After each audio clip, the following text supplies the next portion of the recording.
أعوذ بالله من الشيطان الرجيم. بسم الله الرحمن الرحيم. يسبح لله ما في السماوات وما في الأرض الملك القدوس العزيز الحكيم. وصلی اللہ علی النبی الکریم. سورۃ الجمعہ، اس سورت کا تعارف یہ ہے التقدیسات الالہیہ، یعنی اللہ والی پاکیاں، کہ اللہ کریم لوگوں کی پاکیاں کرنے کا کیا انتظام کرتے ہیں کہ وہ اللہ تعالیٰ کو عیبوں سے پاک سمجھتے ہیں. اللہ تعالیٰ اپنے بندوں کو ان کے مطابق جو نقائص اور عیب ہیں ان سے اللہ ان کو صاف کرتے ہیں. اس کا طریقہ کار کیا ہے، کیا کریں تاکہ وہ پاک لوگوں میں، قدسی لوگوں میں شامل ہو جائیں.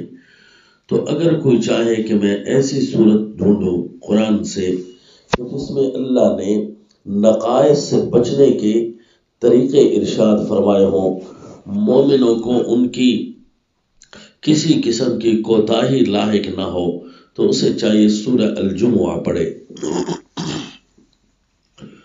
سورہ الجمعہ میں یہ یسبح کا لفظ ہے.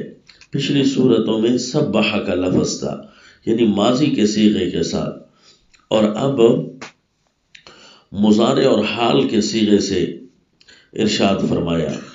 تو اب اس کا کیا دعویٰ ہوگا صورت کا کہ تسبیح الحال المعزز والمآل المحکم بالملک المقدس، یعنی جو مومنوں کے اللہ نے اب احوال بنائے ہیں وہ بڑے معزز ہیں، کیونکہ التعزیزات الالہیہ سورہ صف میں اور سورہ الحشر میں الاعزازات الالہیہ، اور اس سے پچھلی سورہ المجادلہ میں الفضائل الالہیہ وہ بیان تھیں. تو ان کا حال معزز ہو گیا، اللہ نے بڑا عمدہ حال بنایا مومنوں کا.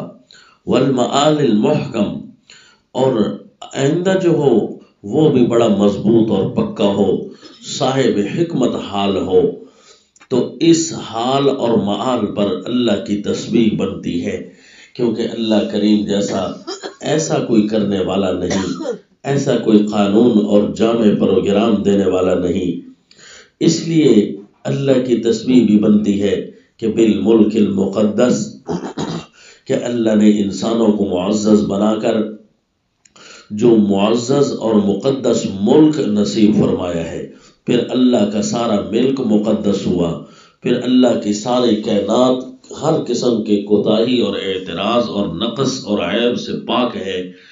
تو اب اللہ کی تسبیح بیان کریں، تسبیح الحال المعزز والمآل المحکم بالملک المقدس. جس طرح دعوے میں ہم 4 قسم کے لفظ یاد کر رہے ہیں، شروع آیت میں اللہ کی بھی اسی طرح 4 صفتیں موجود ہیں. العزیز الحکیم تو ہے، اور الملک القدوس بھی ساتھ ہے، العزیز اور الحکیم. تو جب یہ صفتیں آ جائیں تو اس وقت اللہ کے غلبے اور حکومت والی باتیں ہو رہی ہوتی ہیں. تو اللہ نے مومنوں کو اس صورت میں ان کے خوبصورت ملک دینے کے لیے، ملک کے خوبصورت افراد رکھنے کے لیے جو اللہ نے اس صورت میں ترتیبات بتائی ہیں وہ پڑھنے کے قابل ہیں. ان میں سے ایک یہ بھی تھا کہ ہمیشہ اپنی موت کو یاد رکھنا ہے. تو جیسے ہی کوئی اپنی روانگی کو یاد رکھتا ہے تو پھر ظاہر ہے تیاریوں میں تو لگا ہی رہتا ہے.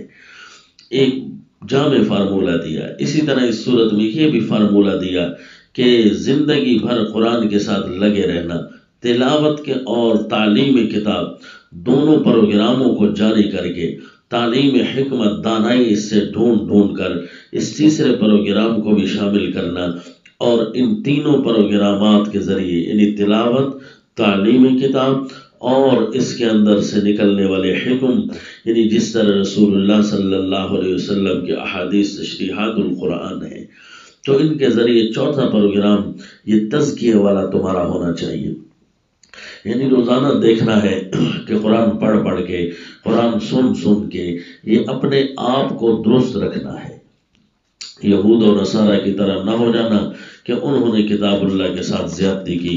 یہودی تو ایسے ہیں جس طرح کی ان کی مثال نعوذ باللہ گدھے کی طرح ہے کہ کمثل الحمار یحمل اسفارہ، اللہ ہم سب کو بچائے، کیونکہ جس کی حالت یہ بن جاتی ہے اس کی نشانی ہوتی ہے کہ یہ اللہ کی آیتوں کو جھٹلا رہا ہے۔ اور اسی طرح ایک پروگرام یہ بھی دیا مومنوں کو پاک کرنے کا کہ یوم الجمعہ کو تو اسپیشل، یعنی ایک دن تو اسپیشل تمہارا ہونا چاہیے جس میں ذکر اللہ ہو، تاکہ اللہ کے احکام یاد ہوں، اللہ کی یاد کثرت سے ایک دن آئے۔ ایک دن تو ایسا ہونا چاہیے جس کو اللہ نے یوم الجمعہ بنایا، جمعہ کے دن تو اسپیشل کر کے اپنی کاروبار بند کر کے اپنے اللہ کی طرف مشغول اور مصروف ہو جائیں۔ ہاں، جب فَإِذَا قُضِيَتِ الصَّلَاةُ، جب نماز پوری ہو جائے تو پھر جو ہے زمین پر پھیل جاؤ، پھر اپنے اپنے کام شروع کر سکتے ہو، جو کچھ سیکھ کر لیا ہے اس کے مطابق پھر اگلے لمحات گزارنے ہیں۔ تو یوں یہ سورت التقدیسات الالہیہ ہے، وما علینا الا البلاغ۔